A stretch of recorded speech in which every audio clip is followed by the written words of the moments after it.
Good evening, and welcome to the Selectmen's meeting for Wednesday, March 4th of 2015. Our agenda tonight is questions from the public regarding items not on the agenda. We have a number of warrant articles, report of the Personnel Board, salary of town officers, an amendment to the general bylaws for wetlands protection, use of agricultural land, transfer of the Hingham Municipal Light Plant parcel to the Board of Selectmen. We have two votes, potential votes, Town Administrator bylaw and the amending the general bylaws to deal with plastic bags. We then have a debt management presentation, which is excellent, and we're going to review the objectives for the Recreation and Fields Master Plan. So with that, we have any questions from the public? Okay. Let's do the warrant articles. Who's taking us through the Personnel Board? Betty? Ted? Either of us can. It's pretty standard. David Pace, Chairman of the Personnel Board, couldn't be with you tonight. And through David, he extended his apologies traveling. The substance of the Personnel Board report will be filed with the town clerk as required, and it'll be also included in the town warrant. And it includes the sum of $443,696 for contractual increases that have been negotiated, all of which have come through and has been approved by your board over the past year. And this is we have this article every year. Correct. So okay. Somewhat housekeeping, but a little bit more than that. Nothing new in it. That was a good summary. Paul and Paul, any questions? No questions. Real quick, Ted, there's 2 pages in our warrant article, and one of them has a different number than the others. Yes, the first number, the 443,696, I read as contrasted to the 476,816 right, that you see on the second page. That had been the number we'd been carrying in the forecast. When we settled our last contract, we rolled in those actual settlement costs in, and we were able to lower the number by about $30,000. So which version are we? We should be approving the version with 443,696. Oh, okay. And that's a calculation Sue Nickerson does for the Personnel Board to, as town accountant, to make sure the numbers meet the contractual obligations of the bargaining team. Sounds good. That's it? I'll move that we support the Personnel Board's recommendation of $443,696 on Article D. Second. Any further discussion? All in favor? Aye. Any opposed? Okay, Article E, another standard article we see every year. The board might take particular focus on this. This one fixes the salaries of all town officers, and these are elected officials. The selectmen, the assessors, the town clerk, the municipal light board are the only elected officials that receive compensation. And by law, it has to be voted by town meeting each year. Okay. Questions? I have a question, and it's not a big one. But so are we allowed to actually vote on this based on the fact that it includes our salary? You are. You are. You can even increase it if you so desire. There's no more money left in the budget, but... Are you recommending it be increased, Ted? I am not. Okay. We're so... Clerks never wanted it to go up because they didn't want any competition in the next election. You know, I thought of that once upon a time as to why there was no compensation commensurate with the city or other places, but I'm sure that's just a coincidence. It's an overwhelming amount anyway. Yes. I'll move that we vote to approve Article E. Second. Any further discussion? All in favor? Aye. Any opposed? Okay, and your next article is HH, and we're looking for... Mr. McIsaac is not here. He's not, okay. So we'll have to defer on that. Let's hold that one. The next one is II, I think Same that is. presenter. And Wasn't he late last time? Exactly. again, this is submitted by the Conservation Commission. We hope that Scott would be here to do this. You can either defer it. I think this one's a little more straightforward. I think I could walk you through this. This is requesting to use land that was purchased with, I believe, CPC funds for open space purposes on Scotland Street for agricultural purposes. And in order for you to issue an RFP see if anyone wants to farm that land, you'd have to petition the legislature under Article 97 to amend the law to allow us to use it for a purpose not governed under conservation. We don't see that that would be an issue with the legislature, provided the restrictions are on it, that it be used for that purpose and not, I think the legislature would probably be less inclined to just let the Board of Selectmen or any town use conservation land for any purpose. If we identify the purpose, it's likely. My understanding from the individual who contacted the Conservation Commission, they need a multi-year agreement if they're going to invest in the land in terms of soil amendments and the work necessary to create agricultural use. And the authority of the Board of Selectmen would only extend right now to a license of 1 year or less. And it would not be renewal. It would not be guaranteed. You wouldn't be able to commit to a renewal. You could renew it every year, but there would be no commitment. And so I think they're looking for a longer period of time. I don't think it's a long time in terms of an ownership interest, like 30 years, but I think they're looking for a 3 to 5 year window. Well, ownership would mean we're not transferring ownership. You don't mean literal ownership. Well, when you lease it, we transfer partial ownership, right? So I think they're looking for more permanent utilization. They want to be able to make sure that they can recover their investment in the property. Yeah, I just want to make sure people on the TV didn't miss. We're not looking at selling the land in any way, shape, or form. If I could just finish. I didn't want them to misinterpret when you said a 30-year lease is equating with ownership, because I don't equate it with ownership.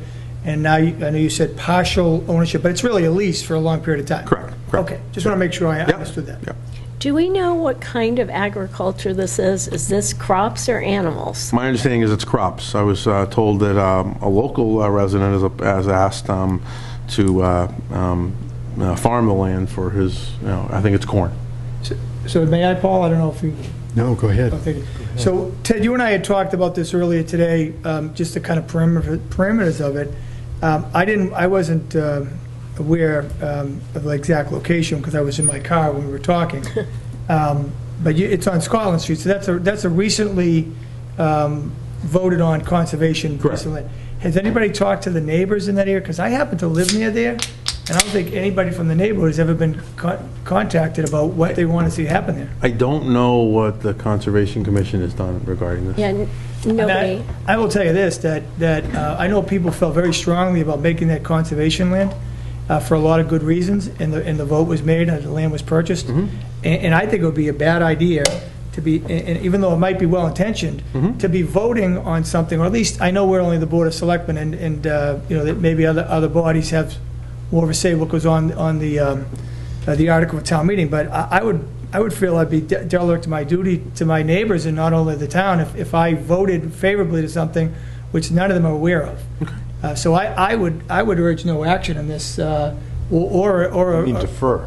well, I mean, I would be inclined to vote no, but I mean, if there's a deferral, that may be appropriate, but again, I don't want to put this off another week, but I will tell you that I don't think that's the right way to go when we have neighbors that don't know what's going on. This has come up in other issues, and I think it may come up again tonight or tomorrow about neighbors who are finally getting wind of certain warrant articles, and through no fault of the board or the administrator, but I'll tell you, I just know that people worked very hard to get that conservation land set aside, and then and again, it's only a warrant article, it's just a proposal, I guess, but I would vote no on it, I guess. Not that I'm voting yet, but I just think it's the wrong thing, and people in the neighborhood should be able to voice their opinion before I would consider voting favorably for something like that.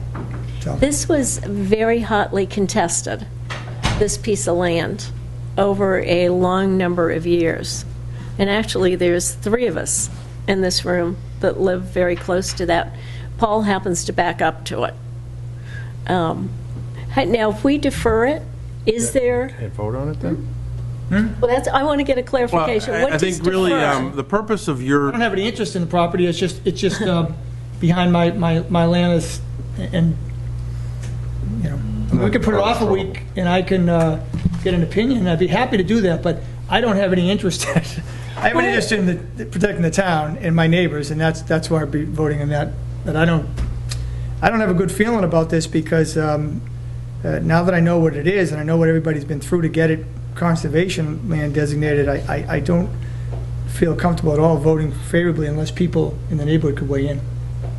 In the town, but I mean, boy, if people in the neighborhood don't know about it, that's not a good thing. And this is another one you don't want it to, because I'm sure the neighbors, once they understand what this is and the protections for the neighborhood, would probably be amenable to it. I but you cannot don't. tell you, this is an article that's sponsored by the Conservation Commission, so I can't tell you if they've had that communication. They're not here right now. So I think maybe in deference to the Conservation Commission, you'd wait until tomorrow. We'll see if we Okay. can get someone here. They were supposed to be here tonight, I understand. Or so. if Scott comes in late, we'll I'd like just, to comment as well. Oh, yeah, just one last question. Can we defer till tomorrow night? Is that appropriate? We certainly Sure. could, yeah. Yeah, I'm fine with that. okay. I'm not Me sure too. my opinion's going to change, but having said that, that would give me some opportunity to get a little more information. Sure. I just, for purposes of some context, historically, we had this particular site on the planning board. The applicant came in a couple of times trying to develop it. It's a very difficult site for any kind of development because of the water. Right. So the likelihood of any kind of development beyond just passive walking paths, and I believe at one point it was a field of some kind for It still is. for like crops or corn or Oh, whatever. tomatoes. But I mean, I think if there was a use put to it beyond what it's presently doing, just laying there, it would in all likelihood be benign in nature. That's my only comment. I don't see anything being done here that would impact on the quiet enjoyment of the neighborhoods. And you But- might be right, Paul, but I think out of fairness to the neighborhood, and that's the way I grew up, and I think people in this town look at it, is if something's going to possibly impact their life, they should know about it. And so as a member of the board, I wouldn't feel comfortable voting favorably on it if they don't know anything about it. And I will tell you, my neighbors would probably have come to me if there was an issue. I certainly was well aware of the conservation movement, well aware of all the work that people in that neighborhood did, even before I arrived in that neighborhood, to safeguard the neighborhood, and so to speak, for their purposes in the towns. And so I don't disagree that it's possible that it might be benign, but I don't think it's appropriate for me to vote for it, with knowing the neighbors don't know anything about it. I'd like to comment to that. Sure, great. I'm here to safeguard all the neighborhoods, as I'm sure you are. I am. So maybe the way that came out sounded a little different than yeah, on the planning board, we did this routinely. We didn't just act in a vacuum. We always looked at the impacts that a project would have on the neighborhood. And sometimes people say, geez, we didn't know. I'm sure this was publicized. I'm hoping when the Conservation Commission comes in, that point will be made. I'd be surprised if they had an initiative that wasn't publicized in some way. And maybe the absence of a comment suggests that the neighborhood, at least those who were aware of it, were okay with it. I think it's benign. Personally. It may be benign, but I'm quite positive the neighbors weren't informed. I have no problem waiting if that makes you feel comfortable on the issue, Yeah, but... and I think we again, should have somebody from said my piece. conservation here. And Paul, of course, I consider the whole town, but if there's some portion of the town that's directly impacted, and I'm familiar with the history of what they've gone through, and the town went through, because the town voted to make it conservation land and purchase it. So it was a collective thing, but I'm just telling you that people that are most directly affected by what is going to be done should at least have the opportunity to be heard on it. And I will tell you, my personal opinion is that they don't know what's proposed. Because I knew very little of this, if anything, prior to today when I spoke to Ted about it. So that, Let's wait. okay. Okay. And let's hope we can get this. Can I give you a comment? Come on up. My name is John Hersey. I have a serious concern on this land, and any land that is given as conservation land. If a piece of land is given as conservation land, then something is given up. The taxes are given up. There's no more taxes paid to this property, it belongs to the town. So here we got an entity, whoever it may be, that's going in there and doing something on the land, and he or she is not going in there for nothing. He's getting something out of this, okay? So he's getting something in his pocket. There's a profit. There's money here, okay? So I have a serious problem with renting, leasing, letting someone use town land and making a profit. That is my bottom line, and that's all I have to say. Thank you, John. That wouldn't be without precedent, though, I know. because I do believe it's been done in the past. Okay, we'll put this one off till tomorrow night. QQ? All right, Article QQ is requesting the town meeting to transfer a portion of land on Cushing Street, known as the Hingham Municipal Light Plant parcel, to the Board of Selectmen as the light plant moves in, upon the relocation of the light plant to their new facility in accordance with the memorandum of understanding dated February 3rd, 2015, between the Commission and the Board of Selectmen. My understanding is the light plant will be voting on this shortly. The light plant voted on the memorandum of agreement. They already voted on it, I'm sorry. February 3rd. Can't correct it. And we're waiting for you folks to move forward. It doesn't take effect, as I said, until the light plant relocates. And as I indicated to you previously, all land in town is under the jurisdiction of the Board of Selectmen unless otherwise directed to a specific board or committee. And when they want to give that land up, it usually has to go through town meeting to come back to the Board of Selectmen for you to decide what your next purpose for that property is. Okay. And it looks like they're, 18 months to 2 years away? I don't have the exact timeline. That sounds reasonable. That sound? Not sure. Okay. Any questions? No? Nope. Okay, I'll take a motion. Move favorable action on Article QQ as it relates to the transfer of the Hingham Municipal Light Plant parcel to the Board of Selectmen. Second. Any further discussion? All in favor? Aye. Aye. Any opposed? While we're here, why don't we vote to waive the building permit? Move to waive the building permit fee for the Hingham Municipal Light Plant and its general contractor, CTA. Second. Any further discussion? All in favor? Aye. Any opposed? Okay. Moving along, the town administrator bylaw. So just as a matter, I spoke to Ted about this today, and I did get a chance to look over the document, and for reasons which I won't go into right this moment, I have been troubled for several months over just the general, not the language, not the, just in terms of, I guess, in my own mind as to what I would be comfortable with the town administrative bylaw and what authority he would have. Based on my experience, and since May of this year, I have some serious concerns, and I in good conscience, really wouldn't be able to vote on it tonight, but I don't necessarily want to hold up the rest of the board. I would abstain at this point, or I would ask it to be deferred until I could do a little more. I don't think it would hurt to defer it. Maybe you could have us sit down with Tom Carey before next week, or... Yeah, that'd be nice. I believe we're scheduled Come on up. to go before the advisory committee tomorrow. Isn't it? Yes. So, we are scheduled to vote on this tomorrow. And when are you meeting again? After tomorrow? Is it Monday? Every night. Been there, done that. At least you're not there till 1 and 2 in the morning. Those were the good old days. When you walked to school barefooted in the snow both ways, uphill. Maybe you could push the vote off till Monday and give Paul some time to talk about this with Tom Carey. Would that be acceptable? That would help. Okay, let's push ours off till, Well, do you think you'd be able to formulate an opinion one way or the other by next, Yeah. what? Yeah, I mean, Monday, or? I was away and not able to look at it. I looked at it, but I'm still wrestling with some things, and I think talking to somebody, Tom or somebody about it would be helpful. And again, I don't want to hold it up, but I wouldn't be able to vote on it tonight. That's the only reason I'm letting you folks know. and I'd rather have, this is too important, I'd rather have all three of us in the vote.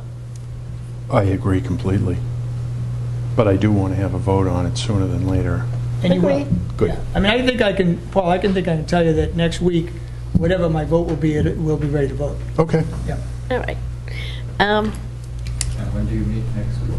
Thursday. Thursday. Thursday? Your next meeting is Thursday? Oh, tomorrow, but then Thursday. So You would not be taking a vote until next Thursday? Probably not. Unless we try and juggle our meeting dates. Okay. Plastic bags. Where do we begin? Beginning. Just the agenda. Do we have anybody from the Long Range Waste and Recycling Group here? No. Well, let me just update from my perspective, and then I'll ask you both to chime in. I received over the last couple days, starting after the Hingham Journal had the article about our last meeting, and I've talked to a number of merchants and 2 citizens who were surprised that this came so late in the game, and they wanted to have a full dialogue and open meetings. So I don't think this is ready for prime time, and I'd open it up to the 2 Pauls.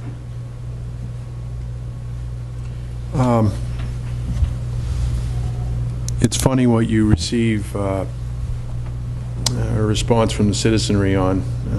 And to be honest with you, folks, this is kind of the last thing I anticipated, but like the chair, I've received some contact as well. In case you haven't noticed, I kind of like process, and I think that the fact that the business community, which is going to be the ones immediately impacted, haven't been notified until very recently, caused this to be problematic despite what I think is a good idea. So I think that the prudent course would be to socialize this in greater detail for 2016, because like you just said, as it relates to Scotland Street, if people didn't have notice, then that becomes the complaint as opposed to the substance of the article itself. I heard some very interesting things in the presentation, and I thank the committee for its work. It did strike me that that's a fairly new initiative within the Commonwealth, however. 8 of the 350, was it 352 cities and towns? Or 51. 51. So it's really a fairly small percentage that have this in place. Probably in the future there'll be a lot more, but my thought would be that the committee would probably get the support it needed if it socialized this in greater effort with the business community. I see a dichotomy between the big businesses and the smaller ones. I'm sensitive to the vitality of the square and the merchants there, as well as in the center. So, you know, my inclination would be, you know, hey, let's just step back. You know, the bags will be there next year. They're not going anywhere. You know, and I think it would be easy to sally forth into town meeting with having done that little extra bit of spade work. Thank you. Just as a point of reference, the Hingham Downtown Merchants Association, was it yesterday or today? Today, received an email from Liz Klein letting them know about this, and I'll ask you to comment in a minute. Mr. P. I don't need to say much because I did get some residents reaching out, and I appreciate them reaching out to me, by the way. And simply, I would echo what Paul observed and his concerns as well. So I think we have the same position as you, Paul. Would you like to come up and say something? Sure. Come on up. It's nice to see you. Thank you. It's nice to be here. My name's Judy Varney. I'm a resident of Hingham, and I also own RSVP, which is a store in the square. And I was surprised. I got the email yesterday, and I was surprised that I hadn't heard anything about it. So that, number one, is a big issue. But I think the biggest thing with this that bothers me is that it's titled plastic bags. And I think everybody understands God knows how long it takes in the landfill for a plastic bag to decompose. But in fact, this is about plastic and paper bags, and that's the issue here. I mean, I understand then that divides big and small businesses right there for you. And I think that with paper bags, you're dealing with a completely different issue. And I think that should be really looked into, as well as vetted publicly. So, Thank you, Judy. Thank you. Mr. Hersey. Yes, my name is John Hirsch. I really think this is coming too late in the session to bring this even up, number one. Number two is, it's not just the supermarkets in basically some of the merchants downtown. This is a bigger issue. This is department stores. They have plastic bags too. And my thing is, how much are we willing to pay for this? Who's going to implement this? Where's the money going to come? From a man hours going to go around and do all this stuff. That should be something to think about too. I agree with we have a problem with plastic bags, paper bags, trees that are going to be taken down. I understand that issue, but the thing is, the money issue of who's going to implement it. Where's the money coming from? We need to find out that too, okay? John, that was a good summary. That kind of hit all the different pieces. Well, I think we all think it's a worthwhile endeavor to explore through public meetings and a whole lot of time. So I would take a motion for no action. So moved. Second. Any further discussion from the audience? I should have opened it up before then. Okay. All in favor of a no action? Aye. Any opposed? Okay. And I see Scott McIsaac just got here. Scott. This is the last meeting I was in Boston. By the time I came back, it was probably finished. Shall we go back to Scott's? We have two articles that you guys didn't get to. Article HH was the wetlands Yep. article. Scott, why don't you come and join us?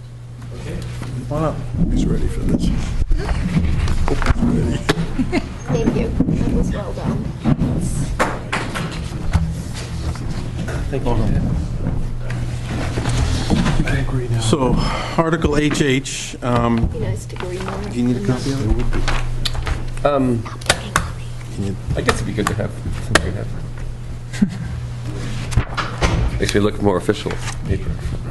Scott, would you take us through the amending the general bylaw for wetlands protection? Yes, this was done in order to make a more formal accountability for the sewer. I guess you really can't see it on this particular, but there is a highlight that in addition to having the electric, gas, water, and telecommunication services able to operate under like an emergency law without going through the formal processes, that's been amended to include the sewer, which will more closely be in line with the wetlands regulation. I guess that's our bylaw didn't include the sewer initially. Okay. So, yeah, and I think... What happens if there's an emergency? Well, certain utilities can step around the Conservation Commission's authority to regulate activity in that area with an emergency that's well described. And I think what this is doing, if I'm understanding correctly, is adding the sewer to the list of other utilities that can do that. And of course, they have other limited, it's very limited in what they can do, and then they have to report back to the Conservation Commission within a time frame that what they did, correct? Yes, I believe that would be the correct order then, that... In other words, so there'd be no assembled quick, let's get a meeting to get approval in case we're going near wetlands for opening up a street where there's a sewer release. And so this kind of makes that more in line with how things should work, and that is get the work done and then figure out how any impacts could be immediate. So again, it's for emergency repairs to existing issues, not quick, I need to build a new subdivision. Or quick, I need to build a new commercial property. Those are not what this would cover. Okay. Paul? Would the conservation agent serve as the authorized agent to allow such repairs? Or is that done on a commission basis? I would say absolutely that she would be probably notified of the work to be done as it's being done or a time to come out and... So would she make a threshold assessment as to whether or not it was in the resource area, the 100 or the 200-foot buffer? Yeah, I think that would be her her responsibility, her role. And any controls that would have to be put on, if you felt silt fence or, whatever Handrails or protection. whatever. And often, many things that come up before conservation, kind of getting off topic a bit, but they really aren't so, they're fairly straightforward projects, and therefore an officer with the background that Abby has would be more than suitable to make an opinion and allow the process to proceed.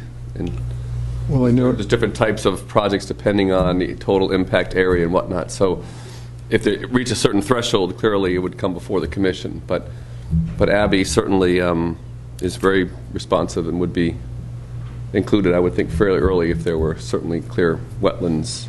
It matters. has there been any issue with respect to compliance with best management practices? I noticed that that's also added as part of the proposed amendment. Yes, I think that's becoming more and more common to see this best management practice phrase because particularly in areas of drainage controls and things, there's a lot of new technologies and new sciences that show that perhaps we weren't doing things right before, or this is a better way or less expensive way or more feasible way. So I think that's certainly included in most utility work now. Okay. To ensure that they're keeping up on what is the best use of. So it hasn't been a problem, you just want to stay current with what the technology of today is and generally accepted, is that right? Yeah, I think that would be a very fair assessment. Okay.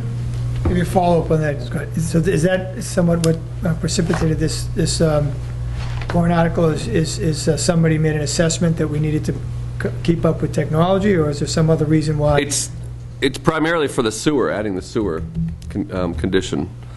And I'm not sure exactly how this was flagged as being needed to come before the process to get into the town warrant, but I know sewer, just my personal experience, is often kind of separate from town utilities, and often when they're involved, you need to go to a different type of notification. So I think this is probably trying to make it all more streamlined and clear cut. And why sewer wasn't in initially, I don't know.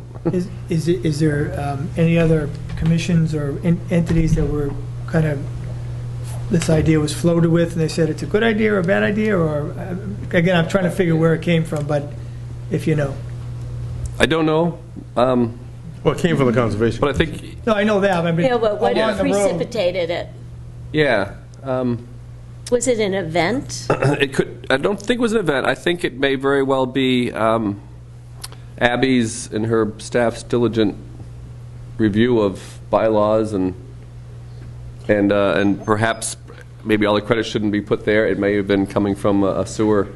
But there's no pressing need right now that says we have this issue that the sewer department can't effectively do their work because of this bylaw not being amended accordingly. You're just trying to, if I think, it looks almost like a lining up with state law that includes all those utilities, and we just didn't. Right. I think it's more of a matter of paper. Housekeeping? Housekeeping. I've not heard anything from Abby or sewer department staff that there's an issue where ordinarily I would hear from Randy or Steve Dempsey that they're having a permitting issue with the Conservation Commission. They're not. They haven't tried to permit anything. So I think this is probably more administrative, trying to make the laws all uniform. Yeah, and maybe keeping in line with, from what I remember certainly from last night for the advisory committee meeting, that sewer is becoming more and more a matter of conversation in terms of what's going on and where the future work might be in town. So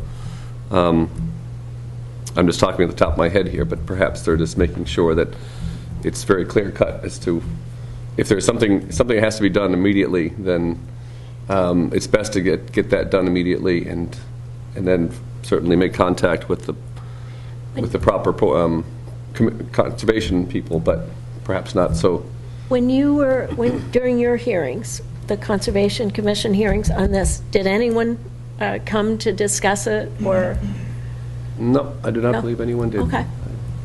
Mr. Hersey? Yeah, I just want you to be aware of the issue here. I think we do have substations, sewer substations Yeah. that are in wetland area, it's in conservation area, so that might be something just to clarify that, we have an issue here, we want to make the substation a little bit bigger, or go in there and do our work, maybe that's, and I agree with it because That's plausible. there is one on, I know where it is, it's in the wetlands, it's in I call it Cat Nine Tails, down in Down by Bel Air. Crow Point, Bel Air. Oh, yeah.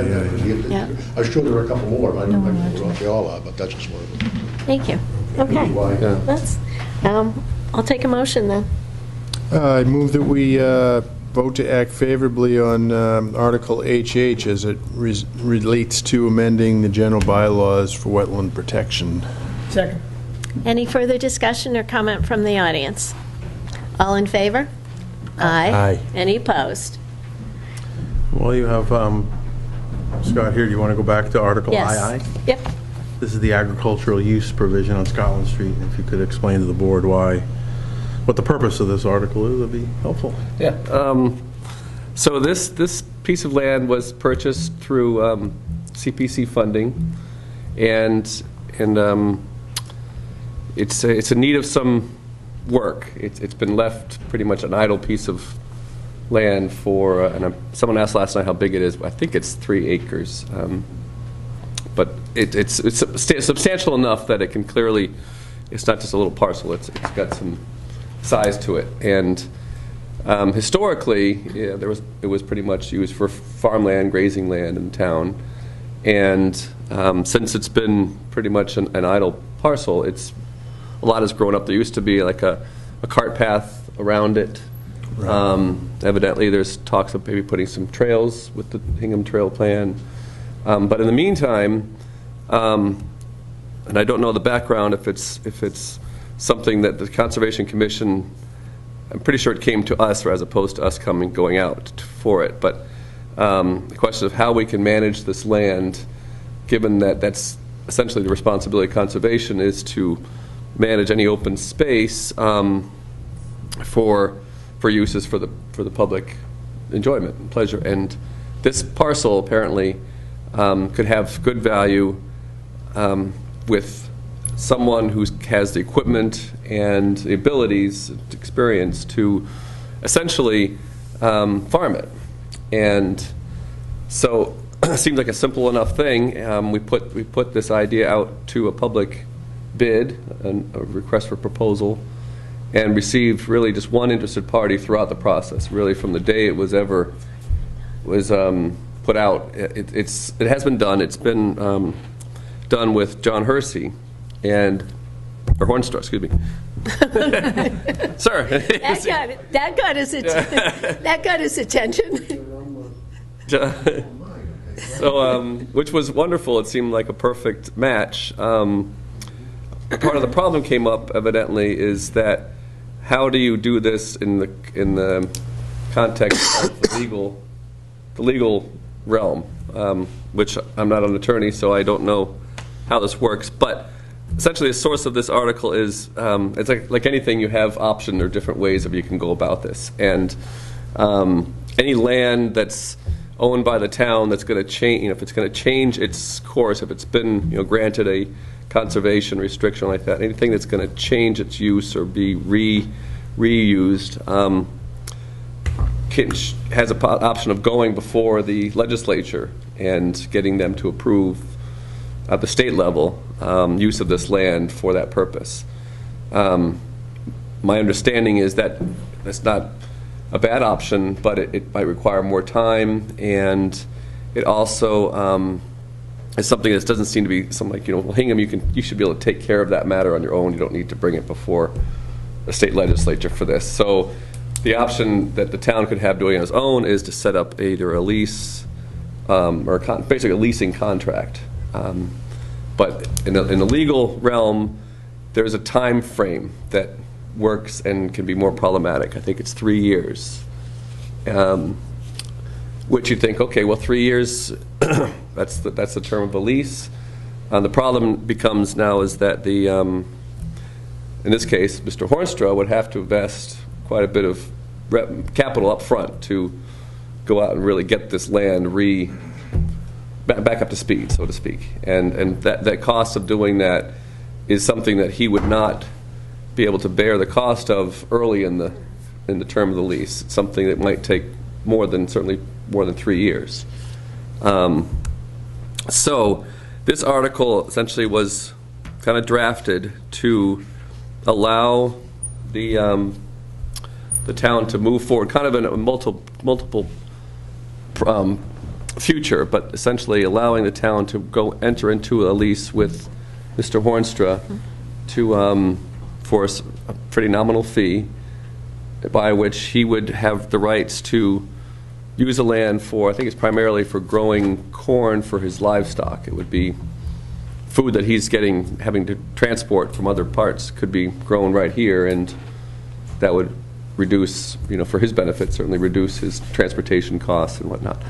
The town's benefit is clearly that parcel of land would be brought back into a nice place to visit, as well as kind of feel pride in the performance of homegrown gardening or farming. So I know I'm probably going along more than I keep looking down here and realize this is not at all related to. Get a different article. I'm gonna actually take that sheet back from you and give you a different one. All right. Keep looking down and seeing sewer, and I'm like, I know I'm not going to text.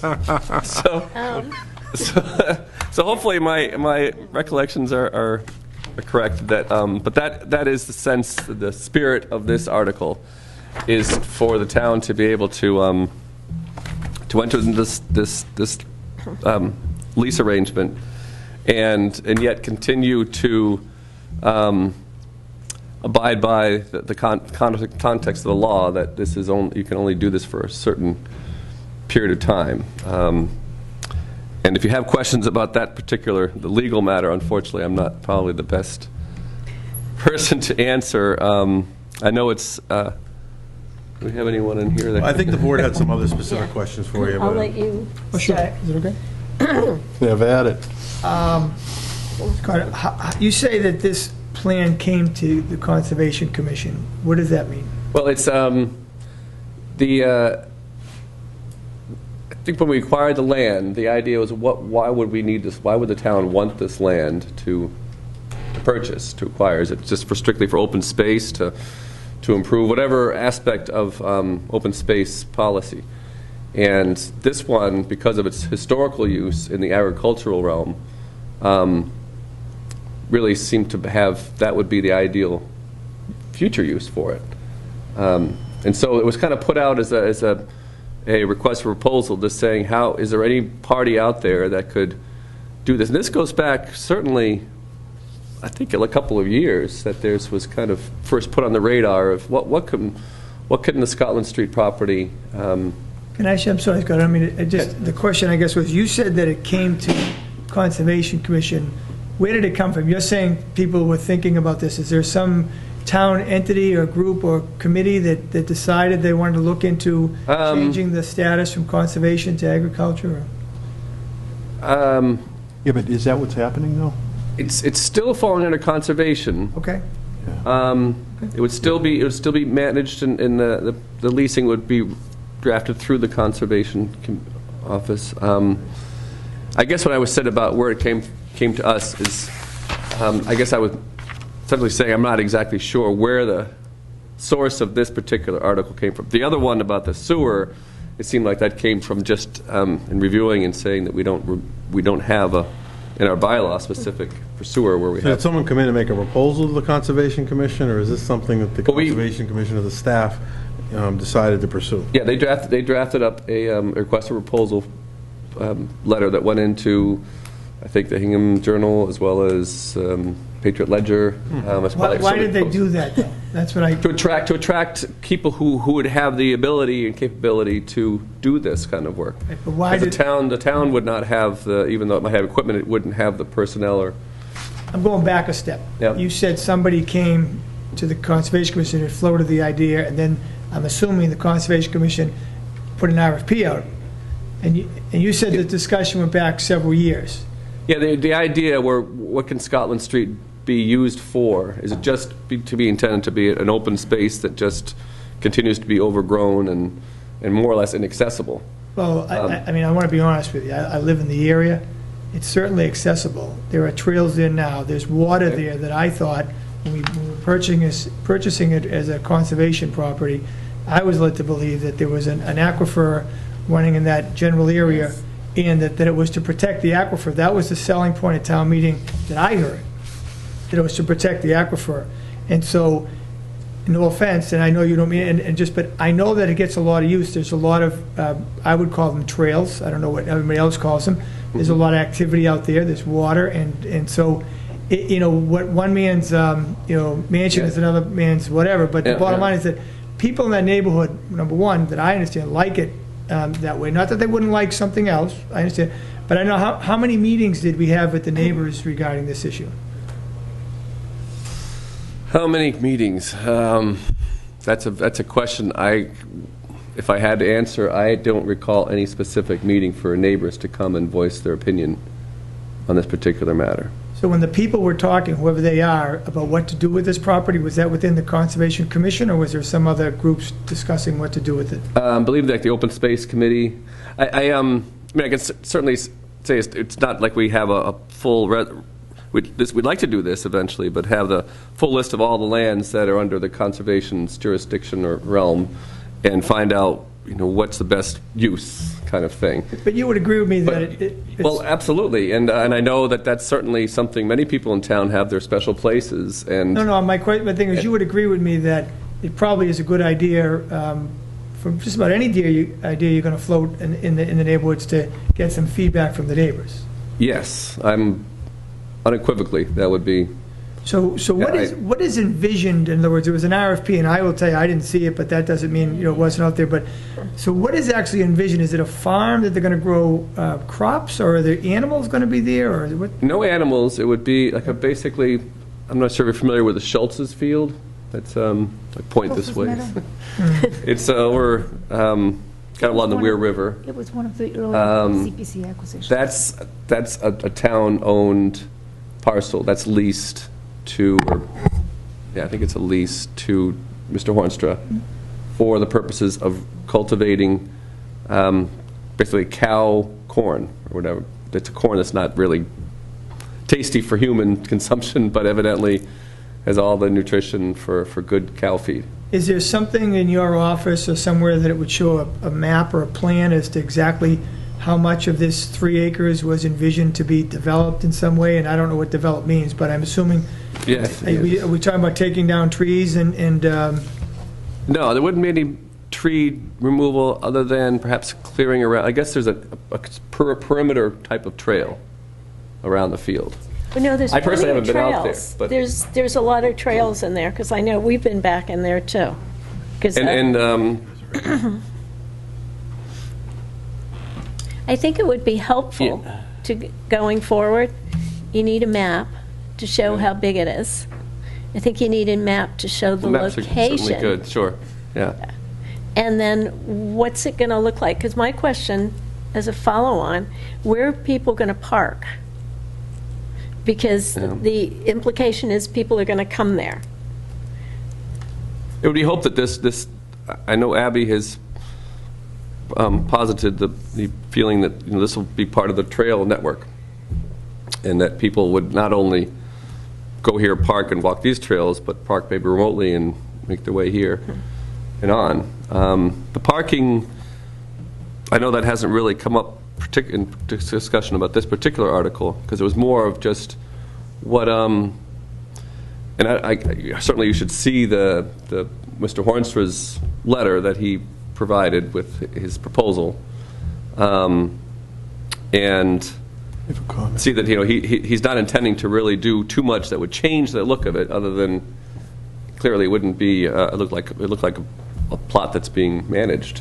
So it would affect certainly hikers. I don't know if hearing a tractor out there occasionally, or seeing the land getting turned up and whatnot is I have two concerns. One is the reason I understood it to be purchased by the town, and it was a many-year effort before I was even living in that neighborhood, to try to acquire it for conservation. the selling point at the meeting was that they wanted to protect the aquifer. So to put anything in there necessarily may or may not, I don't know yet, interfere with that, because you've got to, but I have no problem with Mr. Honstra in producing corn for cattle or whatever that may be. The other concern, and maybe the bigger concern, is that I couldn't support anything that didn't have neighborhood input and some type of community process where people could at least, one, hear what the proposals are and voice their opinions, because we're at the end game here, maybe a week or whatever, 10 days before we're going to put warrant articles on.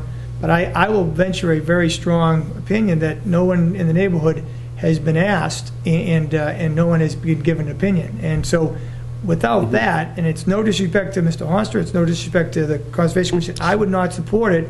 I don't think that's the way we should be doing things in the town, without having the neighbors in the whole town, by the way, come and speak about this, because it may not be the biggest issue we face in our town, but it's certainly important to people that live in the neighborhood and live in South Hingham, and maybe that live in the whole town. That's all I have to say. Yeah. Scott, do you know where it is? You've actually been on some of it.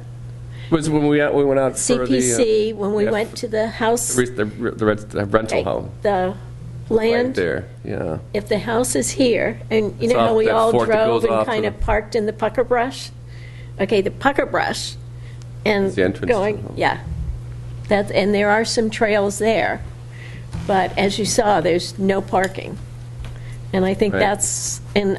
I've been there long enough for the whole journey through any number of developers' thoughts, and it was the protection of the aquifer. But I believe Paul is right, that people thought that this was going to be left alone. Mr. Healy? I have a slightly different memory of the history of the site. The planning board was presented with a couple of different submittals. And the water table there, as you undoubtedly know, is pretty high. Yes, it is. And, it is close to, the river, the aquifer. There was later a 40B issue up there that was vigorously contested.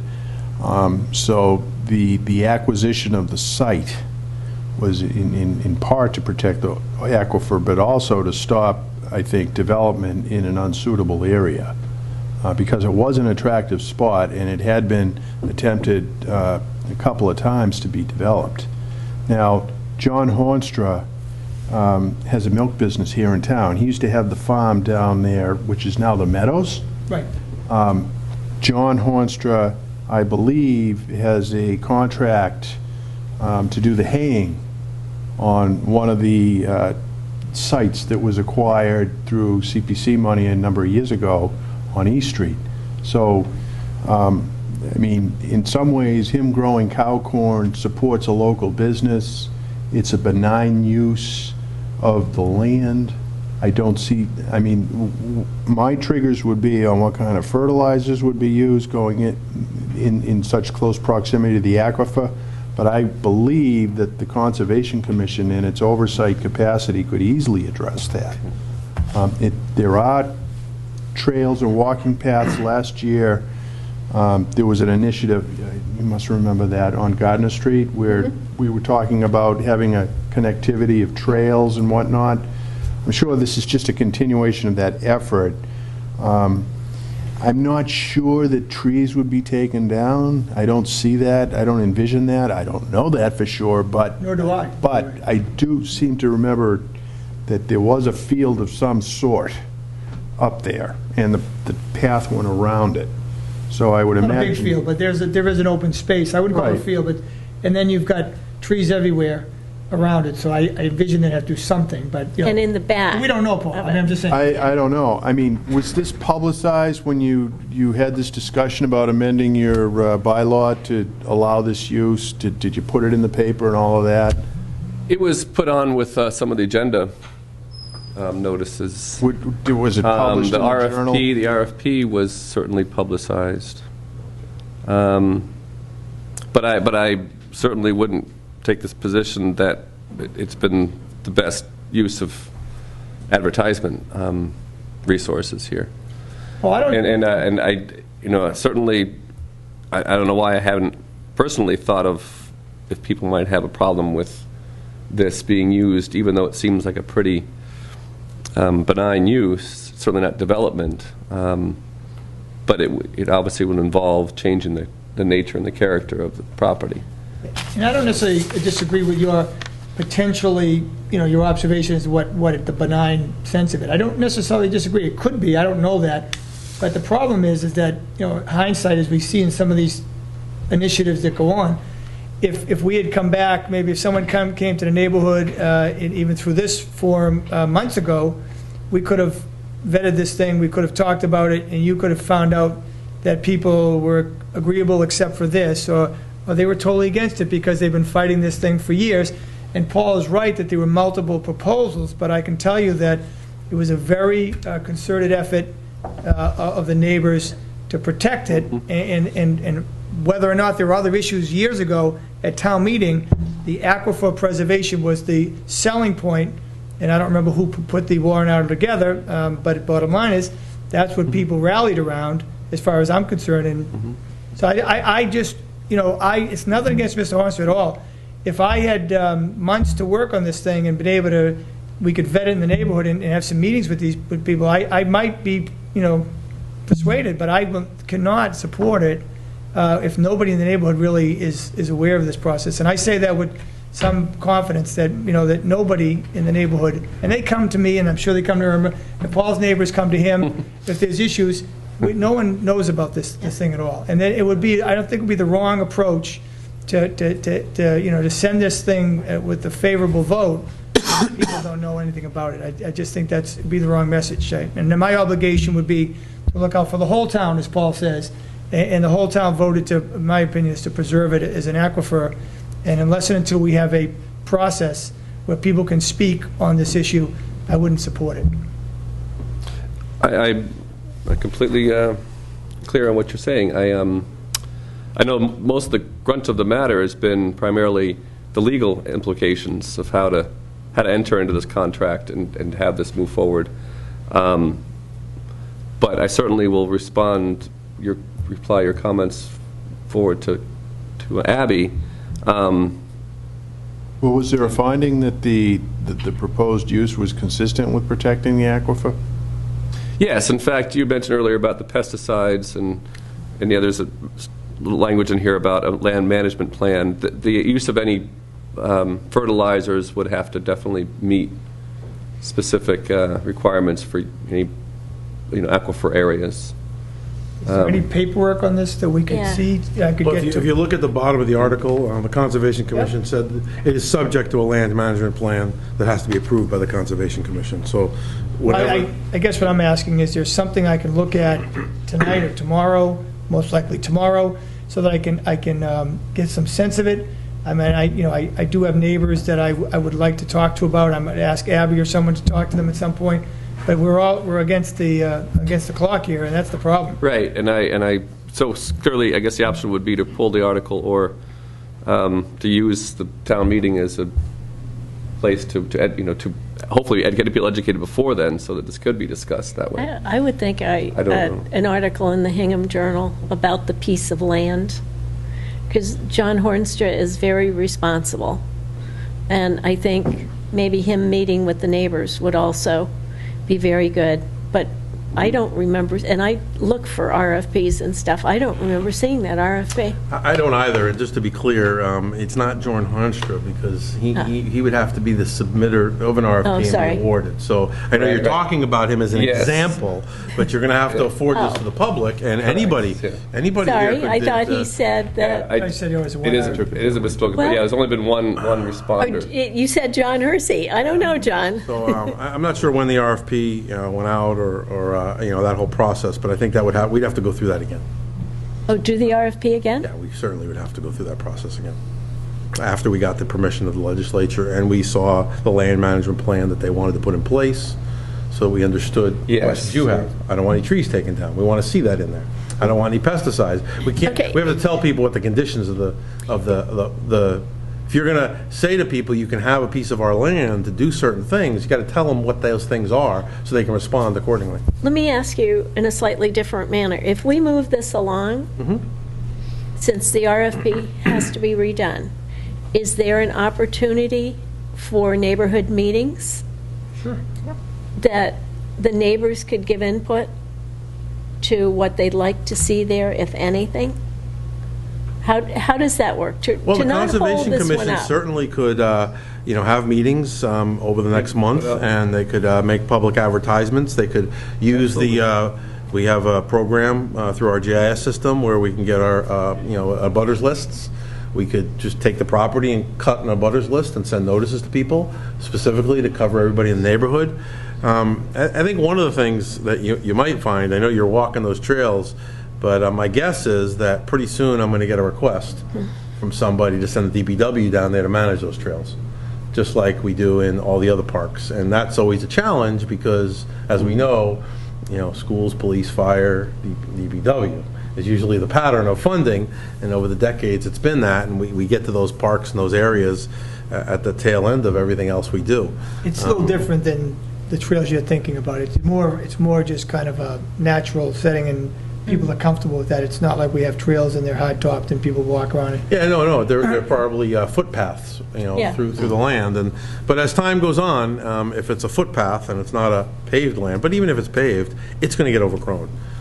It happens everywhere. And I think partly the Conservation Commission is likely, I'm guessing here, but likely they're looking at a way to manage a piece of property that they're responsible to manage without having to come back and ask for funds to manage it. Probably looking to create a land management agreement. I think Mr. Hornstra does do this with other land that we have in town. So it's a familiar process with how to manage some of our open spaces. Last question.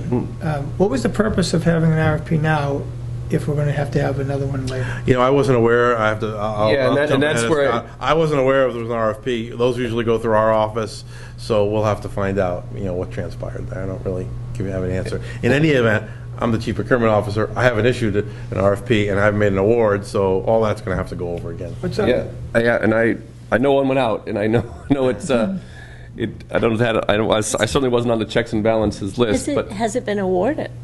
No. Well, no, it has not been awarded because of the nature of the implications legally.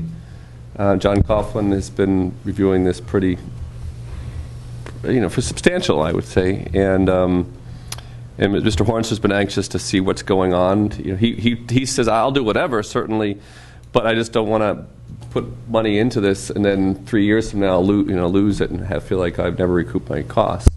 But as far as the trails, I know that was part of the RFP is to actually do some trail type of grubbing, and yet certainly not use that as part of the farming aspect of it. But yeah, I'm feeling very, very in a bad spot because I know this has been discussed internally to quite a degree, but realizing that we've missed out on what we really should have been spending more time is, and that is. And honestly, it's a very strong neighborhood organization that has evolved over the years. Yeah, I'm sure town of Hingham has a lot. If it's some Hingham town or community, it's got well, this was I think several other people who are on committees that live in the neighborhood. Yeah. One in particular that's an engineer that kind of led the charge on getting us to the point that it was bought by CPC. So In a very respectful way, I might add. Yeah. Refreshingly. Is there a way to move this along but protect the neighbors? Or do we sit on this one until you could bring us more information? Yeah, that's, I know time is something of the essence here. I guess I'll ask Ted. But yeah, I would certainly, I'll relay It's March 3rd, March 4th. We have plenty of time to, I think even a supplement, but this would be something that you could, use if you had to. It's not that dramatic of a use and change to what we had to do. We don't want to do supplements. We want to try to fight against that, but we got 3 weeks to get it in the print in the book. That's going to be a challenge if you're going to ask them to do public hearings and notices to get that done in 3 weeks and get back to you. Probably not likely. Well, I mean, I think you could put something in the journal, you could try to set up at least one meeting, and You could certainly try, and I'll leave that up to them to decide how, the Conservation Commission doesn't. Yeah. Can our vote be contingent upon Sure. at least one public hearing with the neighbors being held? I would think at least that, yeah, at a minimum. I mean, we could certainly get, today's Wednesday, I don't see any reason why we can't, before the end of the week, get out an abutters list to the neighborhood with the staff. I don't know what other projects Conservation is working on right this minute, but if this was important to the commission, I'm sure they could probably get this out on Friday or Monday. That would be the 9th, in people's hands. I mean, you're really right up against it. You're probably going to have to do it the week after next, and then see if you can get into advisory at the same time, too. Wait, So. is the advisory person here? Is it you, Mr. Piles? No. Okay. But we did hear this last night. If you vote in favor of this. Well, and the understanding was if we did something different. Of course, look, we were, in deference to you, we always wanted you to vote before. Yeah, there was no way. We were up against it with the, As you recall, you pushed this back to us. yeah. Thank you very much.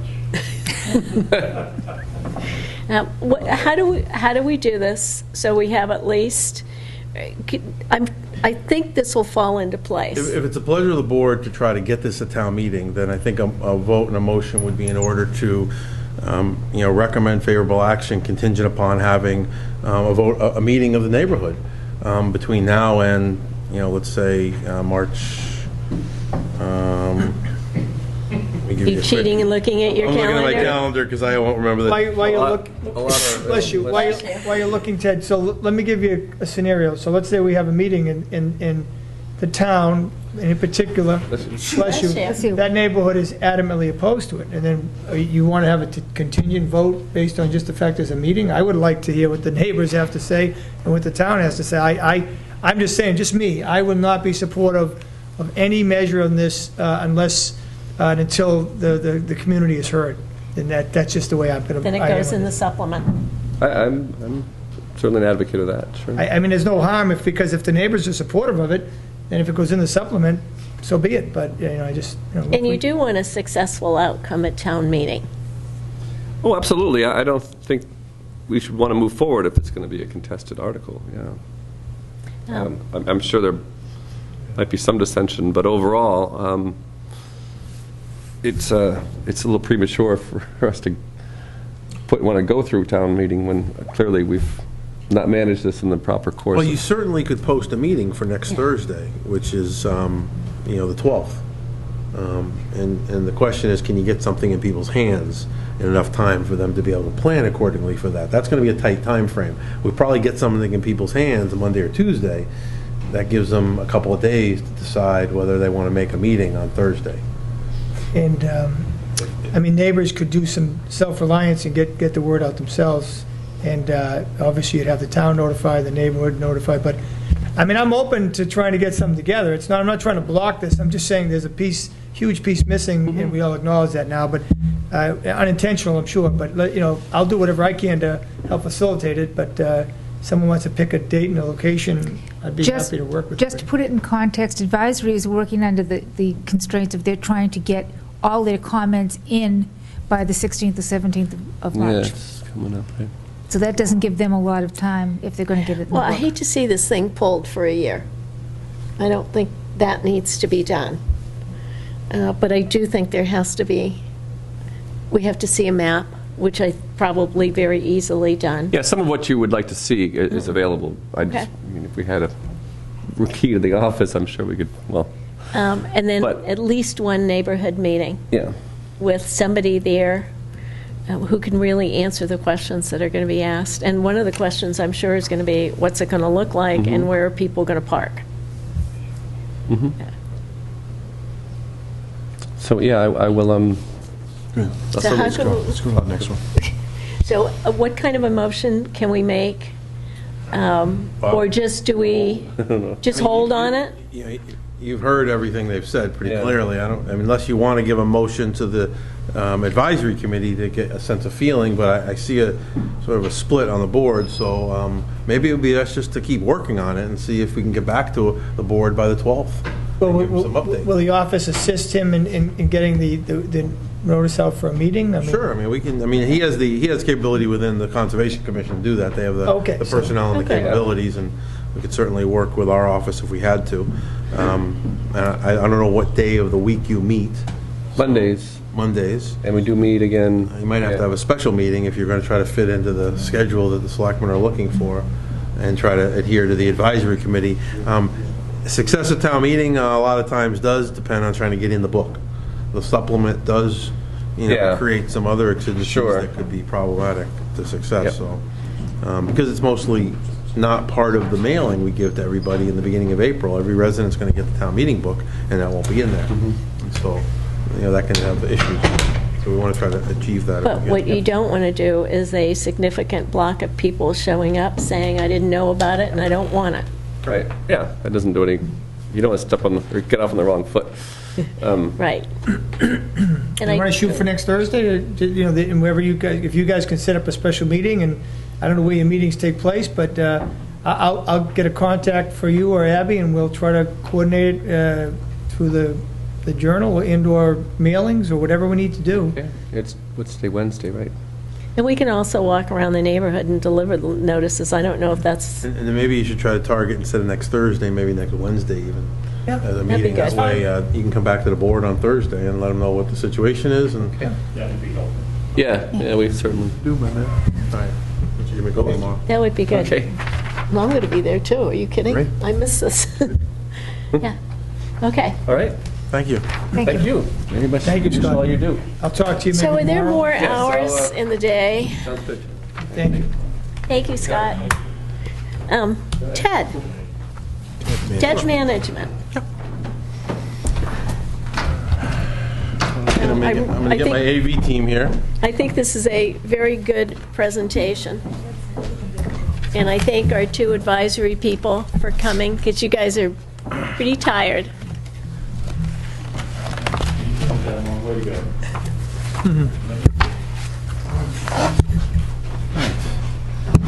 So this is a presentation on municipal debt issuance. It focuses predominantly on a decision a municipality might make as to whether or not it should issue short or long-term debt to meet its obligations. And we take you through a general overview of municipal debt in the presentation. I want to start out by saying that a significant amount of work went to Jean Montgomery and to Sue Nickerson. Jean did a yeoman's job on this presentation. We went over and over again, and unfortunately she couldn't be here tonight for a personal matter, so I wanted to let the board know how much work our town treasurer has done on this. Massachusetts has a very strict standard of laws that govern debt issuance. The legislature, it's one of the 3 laws that cannot be changed on the local level without legislative approval, along with voting and criminal disposition laws.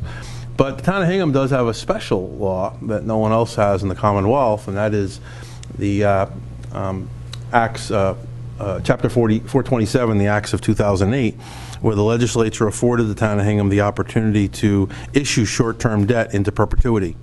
And most communities have to bond their short-term debt into a long-term issue within 2 or 5 years, depending upon if it's a school issue for 5 years and 2 for non-school issues. But Hingham received the support of the legislature to be able to do this indefinitely. So town of Hingham could issue a debt for particularly, let's take a school, that's a good example. Usually we fund that for a 20-year period with a long-term bond, but the town of Hingham could issue a series of 1-year notes for a period of 20 years. The requirement is that when a principal payment is due under a traditional long-term note structure, Hingham would have to make those principal payments staying in the short-term market. So we'd still have that obligation. The law did not afford us the opportunity to avoid our principal payments, but it did afford us the opportunity to avoid having to structure the debt on a long-term basis. So The right to issue tax-exempt debt is essentially a grant from the federal government prohibiting the IRS from collecting revenue on the interest of the bonds that the bondholders receive. A couple concepts that we talk about on a regular basis: arbitrage, which was very well spelled out in the Tax Reform Act of 1986. It prevents the town, any municipality, for issuing tax-exempt debt, which is at a lower rate than a rate of interest to the bondholders than commercial debt, because the bondholders don't have to pay federal or state income taxes on that. And so the federal government limits the ability of municipalities to do that so that we cannot make a profit from issuing short-term debt and investing it in the private market. So, for example, our pension system, for those of you who might remember, we looked at doing pension obligation bonds many years ago, and we would have had to issue taxable bonds for that. We couldn't issue tax-exempt bonds and then turn around and invest that money in the pension system, which essentially is stocks and other investments, to earn a return. We have to file continuing disclosures with the Securities Exchange Commission. We do that through an organization called the NIMSRs, which are an acronym for a rulemaking body that allows us to distribute our financial disclosures. And we have reimbursement regulations that require us how fast we have to spend the money when we borrow it. State legislation, all borrowings are covered under Chapter 44. It's two sections, Section 7 and Section 8.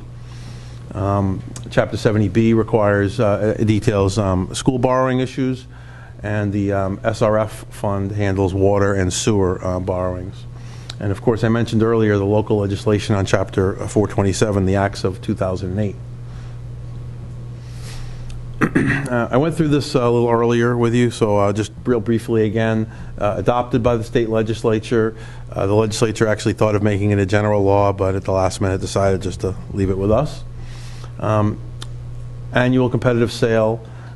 We issue all of our debts through annual competitive sales. We do not negotiate our debt. Some municipalities negotiate the sale with the underwriters directly.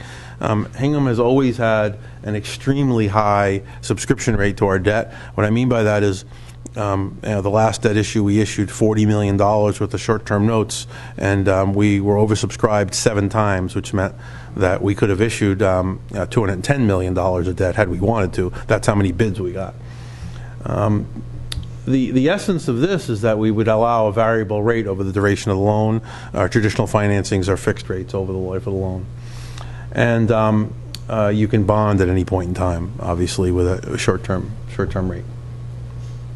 So what we did here is we did a series of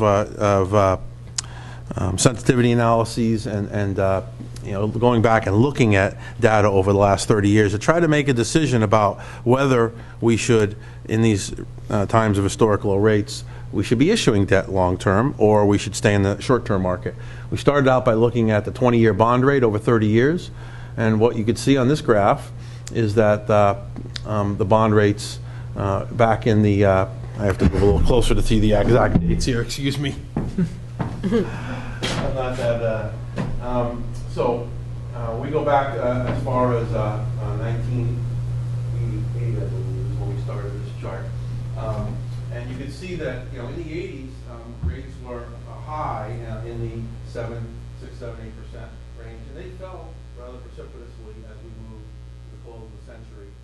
And ever since the turn of the century, we've been substantially below, except for a peak in 2008 when we had really a liquidity crisis when the financial markets really essentially closed down that fall and no one could borrow money.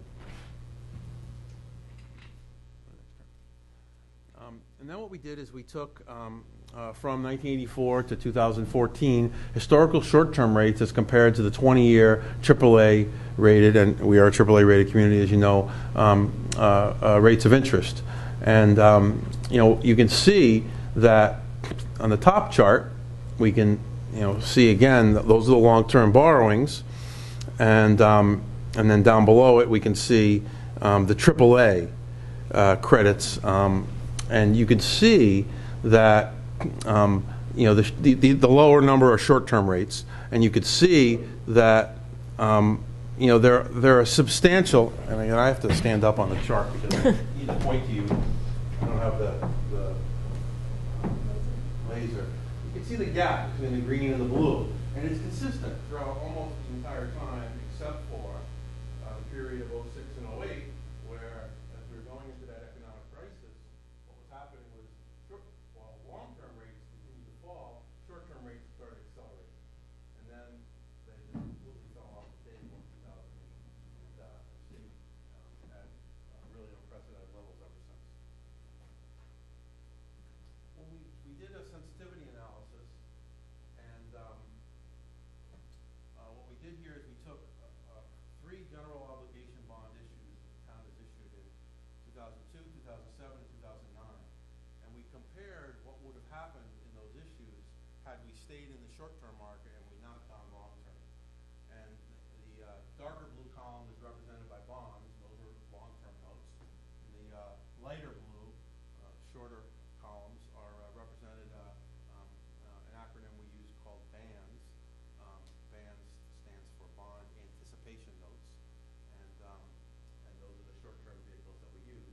And you can see that in each case, a substantial amount. The larger the issue, the larger the spread. So in the first issue, the total cost was $62,877,806. On a short-term basis, it would have been $48,164,000. And those numbers follow through all the way across. Go to the next chart. You see the $4.2 million general obligation bond in 2000. And I'm going to take you through a series of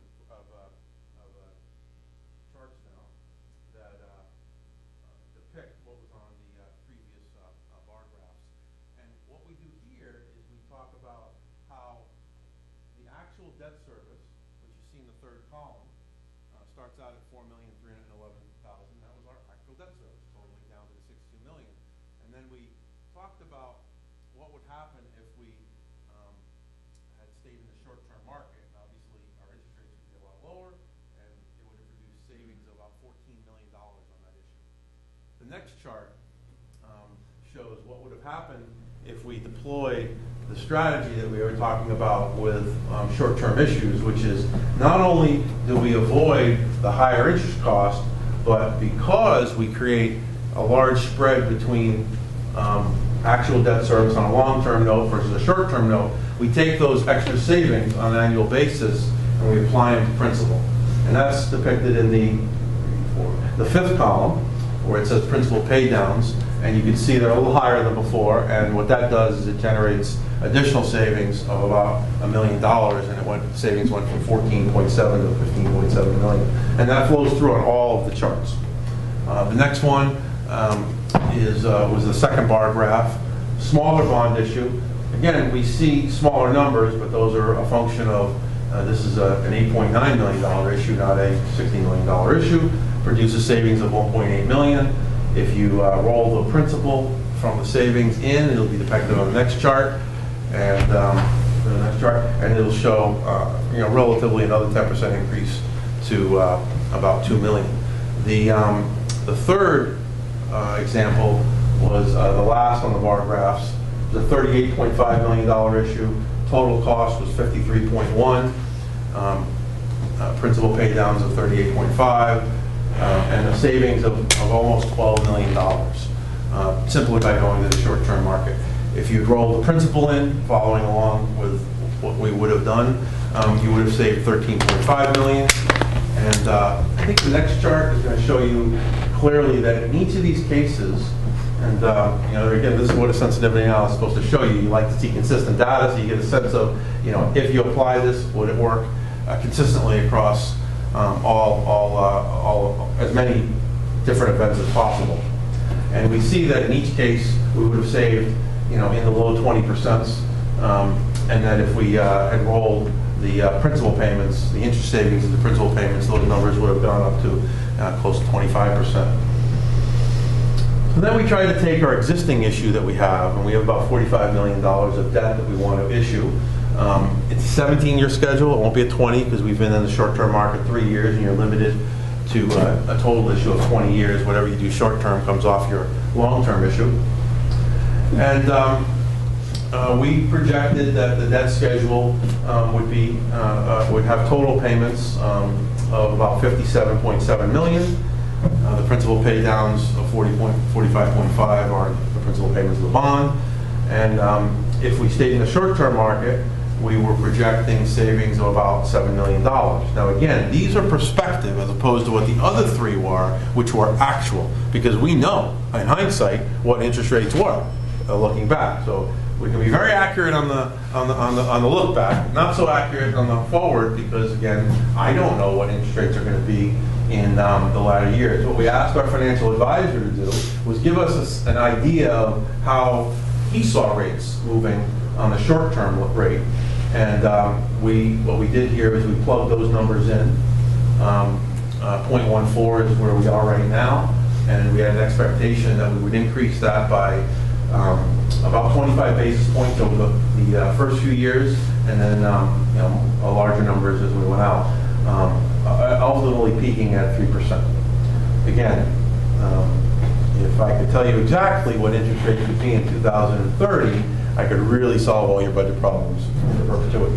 So, those are prospective numbers, just to let you know. I want to make sure people get that. You want to go to the next chart, Betty? And this chart takes those savings and, again, rolls them up a little higher if we take the annual interest savings and we roll them into the principal. So all this sounds like really good news, $8.7 million, 20-25% of all your projects. We go to our next chart. We started doing a lot more sensitivity analysis and starting to see where do the break-even numbers come in. Now you start seeing scenarios where we increase rates even higher. We stopped at 4% for the short-term rate because if we go back even farther than 30 years, we don't see too many short-term rates at 4%. That's a rate of 1 year or less, so it'll be tied to your treasury bills. That's at some level. Rates, we had rates that were at 4% on a short-term basis. We were looking at residential mortgage rates, to give you a comparison, that were pushing double digits. And I think most people would conclude that that probably is the upper limit of what we would expect. It'd be hard for us economically to handle rates that high, I think, in the country. So we can see, though, that those numbers whittle down and we start to see a lot more red here. And this is the risk that we're talking about, because if we stay in the long-term market, we don't have risk. And if we stay in the short-term market, we have constant market risk. Every year, rates could move on us and the numbers could change. We spent a lot of time looking at the treasury rates, the 10-year and the 20-year, to get a sense. One of the ideas was that if we can short-term borrow for the 17 years that we have remaining on the large debt issue that we're about ready to market, could we stay in the short-term market for 7 years to get towards the 10-year note, which has a substantial pricing differential, both psychologically and actually in the marketplace, compared to the 20-year rate.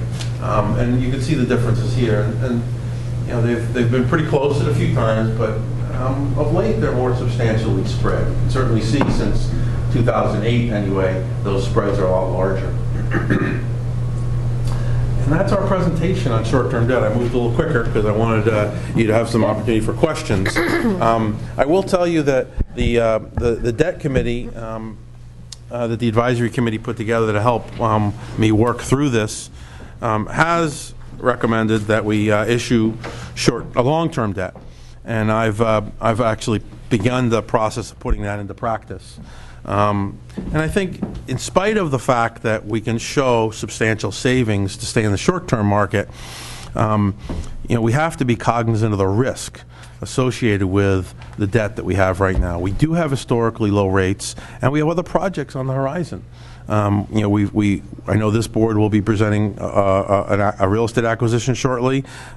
We've been involved in other activities that could require more additional bonding, and one of which, of course, is the water company. And if the town decided to pursue that, that would be a bonded issue. So with the specter of more debt potentially on the horizon, I think the group was more focused on the certainty of a low short-term rate now rather than the opportunity of potential savings if the market's turned against us. And I would concur with that position. And so the purpose of my analysis and Jean's and Sue's was to sort of engender this conversation among the Board of Selectmen and the Advisory Committee. Great feedback from the Advisory Committee to help us get a sense. As I said to them, and I've told you before, I cannot tell you how much risk you want to afford. That's a personal question for each individual to tell us. And so that was really the purpose of this, was to sort of show you what the breadth of the subject is and allow you to come back to us and tell us what your risk tolerances are. That's it. Thank you. welcome. I think it's a great presentation, and I've sat through it, I think, this will be my third time. I still really like it. And I think you've explained very well the difference between short and long term, and that's where somebody coined the term bringing Wall Street to Central Street, when you're trying to balance the short term and get the best deal there, but you've got this looming thing. How high are the, and how fast are the long-term rates going? Do you know what we're going to be looking at for the long-term rate? Well, right now we're budgeting 2.5%. That's what all our forecasts and our operating budgets account for. You know, I expect it to be lower than that, to be honest. But I think prudence would say we'll go with what our financial advisors say are hitting the market. The unique thing about Hingham debt, and our financial advisor will tell us this and has told us and has said this to this board or previous boards many times, Hingham debt sells better than any other debt on the marketplace. It always does. Whatever is going out, we always seem to be getting several basis points lower than ancillary issues right next to us. I can't give you an answer for that, but it happens. So our subscription rates are higher than everybody else, and our rates tend to be lower than the other AAAs, even the AAAs here in Massachusetts. Excellent. And I want to thank the Advisory Committee. 2 members are here that were on the Debt Management Committee for first making some very good enhancements to the policy, the financial policy. And if everybody remembers, Greg McCune came and went through that with us. And then also for your guidance and walking through this to put us on a comfortable footing. And one more thanks to Jean and Sue. Oh, Jean and Sue for the presentation. Yeah.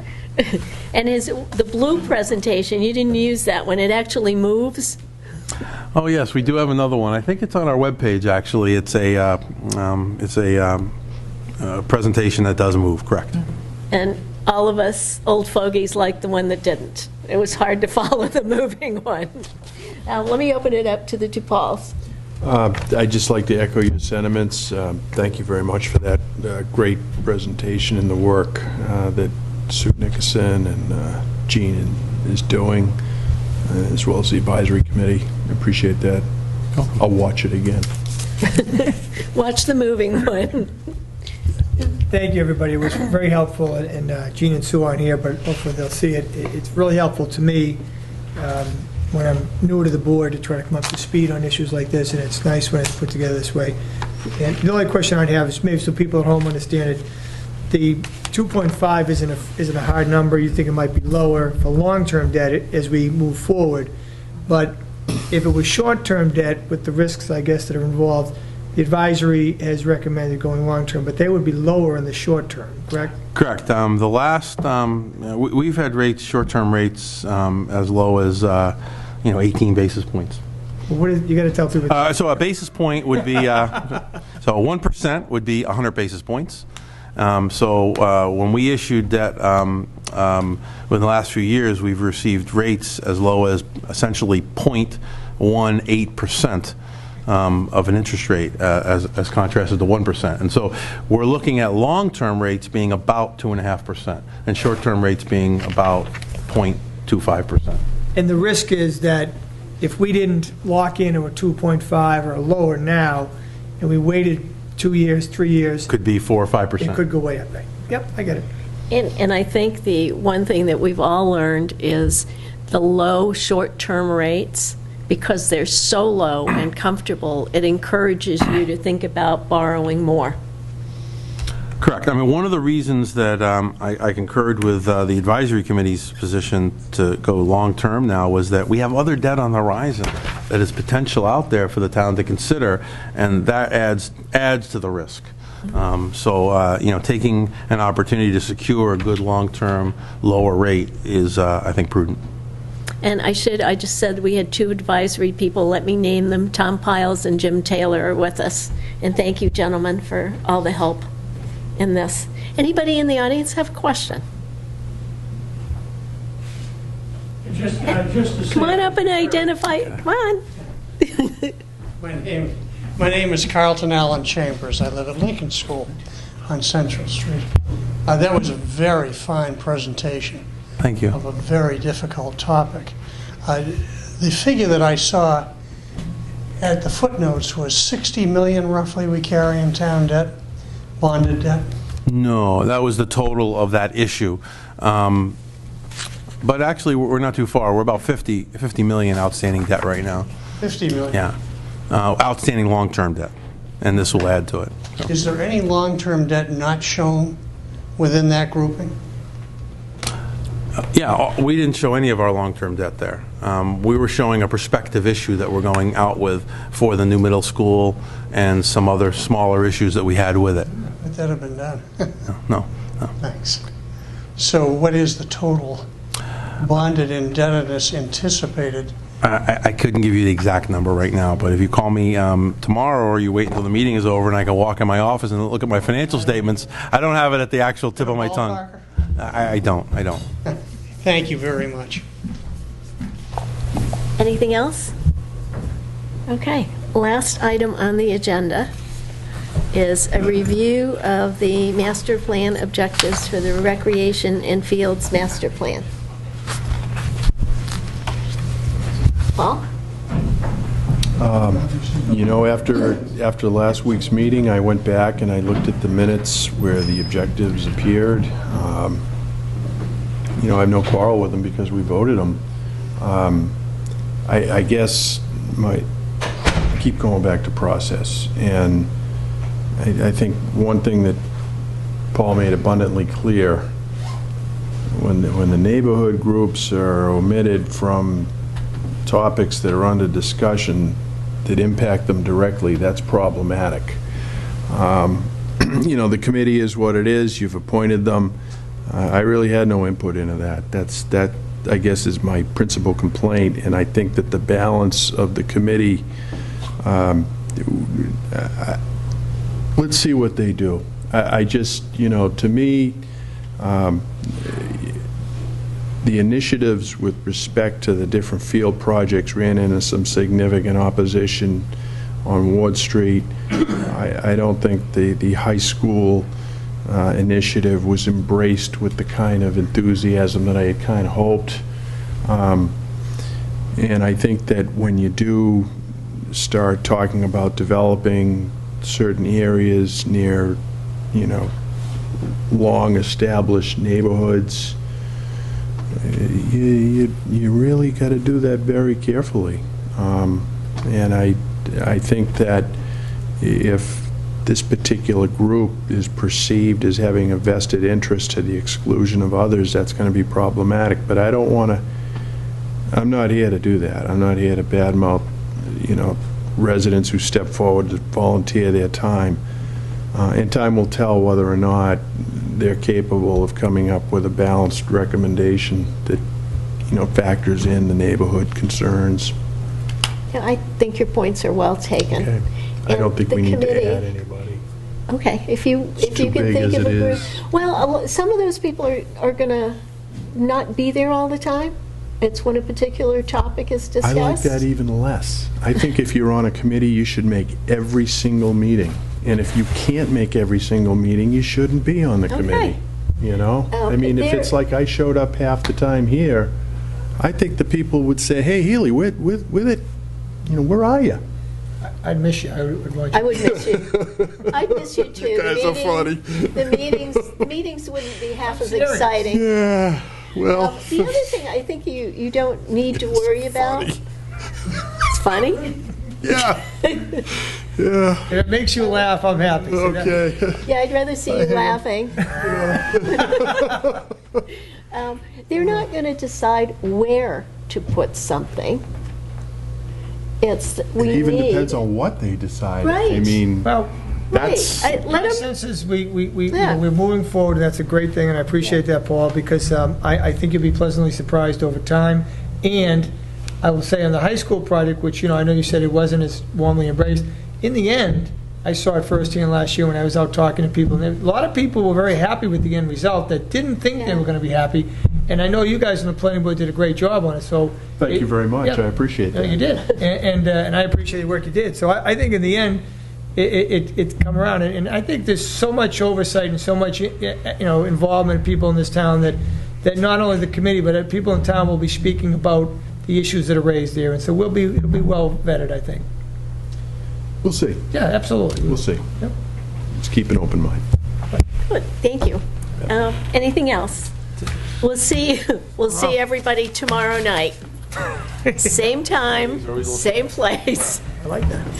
Thank you. Thank you.